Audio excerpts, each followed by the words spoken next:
Dude, you breathe oxygen? Holy shit! I breathe oxygen too! That's crazy! We should be friends. You should give me money. Yeah. Hey, Sean Ferres here, and yes, you are still on the right channel. No, I'm not about to do a DJ tutorial, despite what it may look like. I just had a live stream yesterday, and frankly, I just couldn't be fucked to put the decks away. So we're just gonna do let's do one of these. And we're back. So, how to get clients with Instagram, the unofficial 2021 guide. It is no secret that Instagram is my absolute favorite social media platform, regardless of whether you're trying to get more clients, grow your brand, grow your fan base, get more clicks to your OnlyFans. I mean, Linktree, sorry. Even though your Linktree only has one fucking link in it, which is OnlyFans. I think whatever you're trying to accomplish, Instagram is the best social media platform to do it. And as long as Instagram keeps blatantly stealing features from other social media platforms and then putting them out of business, Snapchat, and hopefully TikTok soon, then I think Instagram is going to be around for a very long time, at least the next 5 years or so. So let's talk about how to get clients with Instagram. The other reason I absolutely love Instagram is because it has a very high authority ceiling. Now what I mean by that is compared to something like Facebook. On Facebook, everyone's pretty much equal, right? Whether you're Jeff Bezos or a fucking fry cook, everyone pretty much looks the same. Okay, there's no way of really telling how big of a deal or important someone is because everyone's just kind of equals on Facebook. You could stumble upon fucking Robert Downey Jr.'s Facebook page, and if you've been living in a submarine for the last, 27 years, and you have no idea who he is, you would have no idea that he's like one of the highest paid actors in the world because he just looks like everyone else on Facebook, right? Instagram, on the other hand, is a very much clout-orientated platform, which means it has a very high, what I call, authority ceiling. Literally, the very first thing it shows you when you land on someone's page is what? How many followers they have. The whole platform is literally designed to create celebrity, and either you're kind of a someone or you're a no one, or just kind of an average person, right? And that's kind of how the whole platform's designed. So you can literally manufacture yourself as a celebrity on Instagram, which is something you can't really do on a lot of other platforms, at least not as easily in my opinion. So getting clients with Instagram, it all starts with your own profile. I cannot tell you how many people that have come to me and they've said, Sean, I've tried sending your clients on command DM. I've sent like 300 of them. No one wants to work with me. I think I'm just gonna have to give up and drive Uber for the rest of my life. And I say, okay, show me your profile, right? How have you got it set up? And they show me their profile. And sure enough, they have like 14 followers and 3 posts. Those 3 posts being them standing on some mountain 100 meters away, a picture of their dog when their dog died 4 years ago, and a picture of some fucking acai bowl that was like extra delicious or some shit. Needless to say, if you were a client landing on your own profile and it looked like that, would you believe you were an expert? And every single time they're like, yeah, I guess not. And that is my exact point. You better believe that when you're cold DMing all these people on Instagram, before they reply to you, they are gonna take a second and they are gonna check out your profile to see if you look legit or not. And that is a lot of the time what's gonna determine whether they actually bother responding to your message or kick it to the curb and throw it in the pile of ignored messages with the rest of them. So this all starts with getting your profile right. There's a few very simple things that you can do to set up your profile to make it look legit and credible. These things being pretty obvious, but you'd be surprised how many people fuck this up, right? So, number one, your picture, your profile picture, right? Have a strong, bold, sexy, authority shot. This can just be you looking like a boss or smiling. Just have a picture of you and you can't really go wrong, right? Just don't have a logo or some random shit and you're already ahead of like half the other people that are out there, okay? Second thing is gonna be your bio, of course. Now, believe it or not, your prospects are not actually mind readers and they cannot actually tell that you are a copywriter or whatever it is that you do unless you tell them, okay? So if you're expecting them to guess, it's not gonna work. You're gonna have to explicitly say what you do, who you help, and what you help them with. Let's say you offer email copywriting for, fitness influencers, for example, and the thing you specialize in is helping them sell more at-home workout programs. So your bio would say something along the lines of, I help fitness influencers sell more at-home workout programs using email marketing. Okay, that would be a pretty strong bio. It's pretty damn clear who you are and what you do. Takes all the guesswork out of it, and it dramatically increases the chances that if any fitness influencers come across your profile and they're looking for an email copywriter, they might actually message you first because your bio clearly says what it is that you do. Next up, moving right below that, we have these things called highlight reels. Now this is of course where you can save previous stories that you've posted to keep them on display permanently. You can put some lifestyle stuff if you want. The way I use mine is mainly just to showcase my testimonials and student results. So I now have literally 4 full highlight reels just of student testimonials and people who have been through CMB and are now absolutely kicking ass. So you probably don't have 350 plus testimonials, and that's fine. Just put whatever you have in there, show it off. Anything that anyone has ever said that's good about you. It could be a result you got a client, even if it was a free trial. It could be like some client or prospect or someone texted you saying they were happy because you got a crazy good open rate on some email. It could literally be 10 out of 10 son dash mum. Like if that's the only testimonial you have, then that's what you got, right? Just put it out there. Also, make sure the covers for your highlight reels look good, okay? It's a good idea to pick consistent branding and styling. You can hire, and I recommend you do this, someone from Fiverr, pay them like 20 bucks, 30 bucks, 50 bucks, have them design all the highlight reels for you so it all looks clean, neat, consistent colors, consistent branding. Okay, the whole point of this is that we are going to try and make you look like you have your shit together. The reason why a lot of clients ignore potential people like you when you're hitting them up is because when you have hardly any followers, hardly any posts, your fucking page is basically a ghost town and you just look like some average person. Well, how you do anything is how you do everything. So if your Instagram looks sloppy as fuck, any potential clients who are creeping on you and checking you out, well, they're basically going to conclude if this person's Instagram is sloppy, they're probably going to write pretty sloppy copy for me. If they were working for me, they're probably going to write subpar copy. They're going to miss deadlines. Okay, they're going to be all over the place. They're going to be terrible at communication. I'm going to have to follow them up all the time, and it's just not going to be a great experience.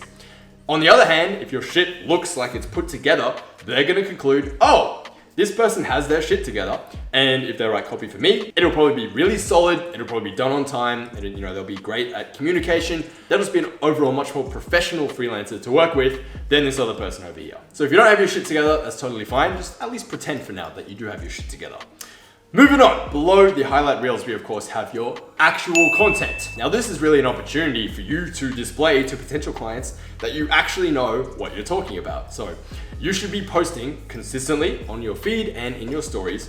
Don't worry about reels or lives or any other bullshit, just feeds and stories are the important ones, okay? You wanna constantly be demonstrating your authority in your chosen field of expertise and basically giving little tips, strategies, client success stories, anything that is relevant and helpful to your potential prospects. That's the kind of stuff you want to be posting. Instagram is very much a game of quantity just as much as quality. So you want to make sure you're doing both. I post on my Instagram every single day. I've posted every single day for the last 3 years from the day I made my account. You don't have to post every single day, but whatever you are going to do, I'd recommend doing at least 3 times a week. Just make sure you're doing it consistently. The algorithm loves consistency, okay? In terms of what to post, I have a very specific plan. I teach all of my CMB students. We call it the cheese cycle, which essentially balances authority type posts that get a lot of engagement, posts that build a connection with your audience, with your readers, and then of course posts that also demonstrate your testimonials and kind of results that you've gotten for your clients. But for now, don't worry about that. All you need to remember is just balance content that showcases you as an authority and also content that kind of builds a connection, right? Shows your human side. No one likes anyone who's perfect and 100% polished, okay? Everyone is also a human. I hate to break it to you, your prospects are also human. So anything that showcases your day-to-day life and other sort of common connection points they might have is good to sprinkle in there as well. Okay, so now you have your profile set up. It's all looking sexy, on point. Anyone who lands on there is gonna be like, whoa, this person is an incredible expert. They're gonna help me. Now it's time to move on to step 2. We're gonna grab our spear, our bow and arrow, and we're gonna head out there in the wilderness and hunt. Because I hate to break it to you, unless your name is Solomon, the King Messiah of all that is holy, your prospects are not going to flock to you by the dozens like vultures to a dead fish or like Instagram models to a bowl of validation. Okay, you're actually gonna have to go out there and find these people and message them yourself until you build up enough reputation in your industry, like I have, where people eventually start to come to you. That's definitely the preferred way, but it's not how it starts out, okay? So, how do you find clients on Instagram? Another great thing about Instagram, apart from all the things I mentioned before, incredible search engine. And the way we're gonna search is, of course, using hashtags. So whatever niche that you've chosen to work with, you are gonna search relevant niche hashtags that only your prospects would use, and that is how you're gonna find prospects. So for example, let's say you work with restaurant owners, gym owners, business coaches, e-com store coaches. right? You could search hashtags like ecom coach. Chances are the only people who are using the hashtag ecom coach are probably going to be ecom coaches and no one else. Okay, so you literally have thousands, probably tens of thousands of prospects there waiting for you. Everyone who's used that hashtag, you can go and start looking through the posts there, clicking on the post, clicking on the profile, seeing the people that are using these hashtags, and you want to look for high quality, ideal prospects. Now, typically, these people are going to have everything that I mentioned before, right? They're going to have their shit together. The page is going to look good, quality content, usually a lot of followers, although of course in today's day and age, there is pretty much zero correlation between how many followers someone has and how much money they're actually making. We've all heard the story of that influencer who couldn't sell fucking like 11 t-shirts to her fan base of like 2 million followers to launch a new merch line basically. So there's not much correlation between followers and how much money someone's making. Again, I was making 6 figures when I only had 4-figure followers, actually 400 followers. I'm making 7 figures, now I have 5-figure followers, and you can do the maths when we hit 100,000 followers, how much money that's gonna be. So once you've found someone who you believe to be a high quality prospect, add them to a list, okay? Keep track, keep it in your notes, an Excel spreadsheet, whatever you wanna do there, just write it down somewhere. And then you're gonna follow them or hit that little drop down arrow in the corner, the little white arrow, and boom, what comes up? Literally dozens of suggested accounts that Instagram believes to be similar to the person that you just followed or hit the drop down arrow. And if you've done your job right, there should be another like 12 prime niche prospects for you right there. So go and check those people's profile out. If they look like prospects that you could work with, add their names to the list as well. Rinse and repeat. Look for another person from the same hashtag, go and follow them, check out all the related accounts, add all those people to a list that you think could be prospects. Do the same thing over and over and over again. You can search different hashtags as well. Pretty damn soon, within an hour or 2 hours of doing this, you're probably gonna have at least 50 to 100 names of high quality prospects that you can work with. Okay, so that's step 2 completed. Now, we have to seal the deal. Okay, step 3, we are of course going to slide in their DMs. Okay, because I hate to break it to you, once again, they are not gonna magically reach out to you. We still have to initiate the conversation. So firstly, what we don't wanna do is come across like every forex fuckboy out there, everyone in the crypto industry, and then everyone who's selling like Instagram growth and giveaways. These individuals were apparently born with an extra chromosome that makes them completely retarded when it comes to connecting with other human beings. I don't know what it is about those 3 industries. They cannot sell for absolute shit. They DM people with their pictures by the dozens, by the thousands, and they all get ignored and they wonder why they're broke. Okay, so we're gonna stay away from those horrible canned pictures that get ignored and thrown in the trash, and we're gonna use what actually works, AKA human psychology. A general litmus test for this is look at the message you're about to send out. If you got this message as the client, pretending to be the client, would you respond? If the answer is fuck no, throw it in the bin, write something that you might actually respond to, because once again, your prospects are also humans and we want to talk to them like a human, not like a robot, all right? So one more thing before we slide in that DM, understand there's still a little bit of friction. We got to apply a little bit of lubrication first before we can just slide right in there, okay? So before you send them a message as a stranger out of the blue, it would behoove yourself to probably interact with their account a little bit. Like some of their recent posts, comment something meaningful, follow them, then you can DM them, okay? Because not only above things, it just feels a lot more organic, okay? Like you've just stumbled upon them and you like their content, you like their stuff, and then the message after that just feels kind of like a natural extension, not like you're some savage out there in the wilderness with an axe just fucking cutting down anyone in your way, you know, who will respond to you. This just is a lot more human and organic way of going about it, okay? So interact with their profile first, then we are gonna slide inside their DMs, all right? Very simple 2-part formula for writing a cold DM that actually gets replies, and it's gonna go a little bit like this. In-group bias plus lead with a giving hand equals the keys to the kingdom, AKA clients and money, right? So in your cold DM that you're gonna send, it's usually a good idea to lead with some type of compliment. Don't be like everyone else leaving these generic ass compliments, just like, oh, hey dude, love your content. Like, actually do a little bit of research. Take like 30 to 60 seconds, scroll back through a few of their posts, look at what's on their stories, and just say something that's actually relevant to them, their posts. Maybe they posted something you agree with, that you resonate with. Maybe it was like a story and it was a piece of content you really loved, or just anything specific that's actually unique to them or their content that you can actually pinpoint and talk about. So they know you didn't just mass send this to 400 people, okay? Even if you did. Flattery will get you everywhere. So start with the compliment and then lead right into the in-group bias. What is the in-group bias? All this really means is that you have to understand we as humans have not evolved that much since thousands of years ago. In our ancestral days, we used to travel in tribes, and everyone in our tribe was basically family, and everyone outside the tribe, aka the outgroup, they were disgusting trolls. They smell bad, they never shower, they're just terrible human beings. They probably kick puppies and eat coriander in their spare time. All right, just disgusting vermin that we don't want to talk to or associate ourselves with in any way, shape, or form. So obviously, it's pretty clear which group you want to be in. You want to be in the in-group. So the way we establish this really quickly off the bat, because again, we only have like 2 seconds to make a first impression. They're going to literally put us in one of 2 categories. Forex fuckboy trying to sell me something.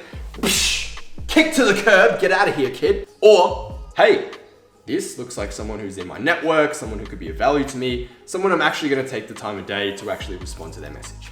It's clear which category we want to be in. So we want to establish ourselves very quickly as being part of the in-group. There are a few different ways to do this. One of my absolute favorites is name dropping someone you guys have in common, a mutual friend of yours, someone you've heard good things about them from. And again, even if they're a complete stranger, you don't have anything in common whatsoever or any mutuals, that's totally fine. We're not gonna lie, we're just gonna be a little bit creative here. So all you gotta say is heard great things about you from X. Now, X is going to be a person that they know, admire, respect, and look up to, a friend of theirs or something like that. And again, you're going to say, heard good things about you from this person, or this person told me about you, or whatever it is. And again, you don't have to know this person personally. What if you listened to some podcast one time where they said good things about that person? Or you saw their story one time where they said good things about that person, okay? You don't have to meet them personally, but that still has kind of the same effect of creating that in-group bias. Now, of course, this isn't the only way to do it. You don't have to name drop or mention someone you have in common. It could literally be something as simple and stupid as you saw on one of their posts or one of their stories that maybe you guys both went to the same restaurant. There's some like hole in the wall place that hardly anyone knows about, and maybe you were there last week or something like that. That would be a great thing to start with, right? You say, dude, I saw you at like this place. I was there last week. How good is how good are their nachos or whatever, right? Something that's a little bit unique. Maybe there's like some weird or obscure brand of clothing that you both wear, or there's some like artist who's not that famous that you guys both love, right? Anything like that, you're not gonna slide in and be like, dude, you breathe oxygen? Holy shit, I breathe oxygen too. That's crazy. We should be friends. You should give me money. Yeah. No, okay, it has to be something unique and kind of special that not a lot of other people do. That'll have the exact same effect of creating that in-group bias, okay? Anything like that can go in that. And then we have the second part of the formula, and that is, of course, going to be lead with a giving hand. You have to understand that successful business owners, 90% of the people in their life are wanting something. They're wanting to take or get something from them. And the more successful that person is, the more they suddenly have all these friends that want shit from them. So if you show up differently, not asking for a gig, asking for a job, asking for something from them, you show up completely differently from everyone else. You're part of the in-group, and now you're offering to actually give them something, no strings attached. You're not asking for any money. You're just wanting to help because you believe in their brand or their cause or their product, or they've done, you've learned so much from them and you want to repay the favor, something like that. So let's say you're an email copywriter. You could offer to write for them 3 free sample emails about the offer that they're currently promoting. Okay, you're on their email list, you see their Instagram stories and their posts, they're currently promoting some at-home workout program or whatever it is. You would offer to write emails promoting that for them, that they can use, they can send out, wanting nothing in return. All you ask for, because this is the key, there has to be some type of exchange here. Because once again, people do not value free. You have to understand this, okay? This is the reason why you can literally walk around your city and you will see there are people handing out flyers for like free pizza, free $20 Uber voucher, all these things. And 90% of people just don't take the vouchers. It's mind blowing. You're like, who the fuck doesn't want free pizza?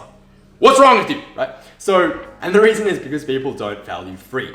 The other thing is because a lot of people in today's day and age, right, they're very skeptical. They think there's going to be some kind of catch. Or if not, at least, there's the whole law of reciprocity thing, where if someone does you a favor, now you feel like indebted to them, now you feel like you have to repay them in some way, and no one likes that feeling, okay? That feeling of just getting shit for free, and now I feel like I owe you one, and they'd rather just avoid that altogether by just saying no. So that's why we have to ask for something in exchange, and that could be a testimonial, it could be a referral, something small like that they can give you, of course, if they're happy with the results that you got them. And also, by the way, do you think that if you totally crushed it for them and you wrote emails that made them like 10 grand, do you think they're probably gonna wanna work with you? Probably, right? So that's how to go about that. One more cheeky bonus pro tip as well is even better than offering to do it for free, and an even better way to do this, which is nearly completely rejection proof, is to message them having actually already written the samples for free, or just say you've already written them for free and then go and write them quickly afterwards. Because then this way, they can't reject you. It's like, hey dude, what are you gonna do? Unwrite the emails? Checkmate, motherfucker! They can't unwrite the emails you already wrote for them, and so the only thing they have is to accept your offer, basically, and take the emails from you, right? Doesn't mean they're gonna work with you, no. But it just kind of makes it impossible to say no, because it's like you already did it. So that, in my opinion, is the ultimate way to go about messaging people and building a relationship quickly, getting that in-group bias, leading with the giving hand, and that is going to maximize your chances of getting a reply from potential prospects. If you're wondering what such a DM might look like, I have spent, only thousands of hours of my life crafting the perfect outreach message to send on Instagram. I call it my clients on command DM. And literally not a day goes by where I do not get a message from a stranger who tells me that they have used this particular DM to go and land a client. So highly effective, it's a lethal client getting strategy, and you, my good looking friend, just because you are so handsome, can access it for free. The link is in the description. It's called my clients on command DM. Go use it, start getting clients with it. That is my guide as to how to get clients using Instagram. If you found that useful, you may send me gifts in the mail or pizza, or alternatively, you can just hit the like and subscribe button below. That's just as good for me. Or you can do both if you so choose. On that note, my name is Sean Ferres. Pizza just arrived. I'm gonna go celebrate. You have a fantastic rest of your day, and I'll see you very soon.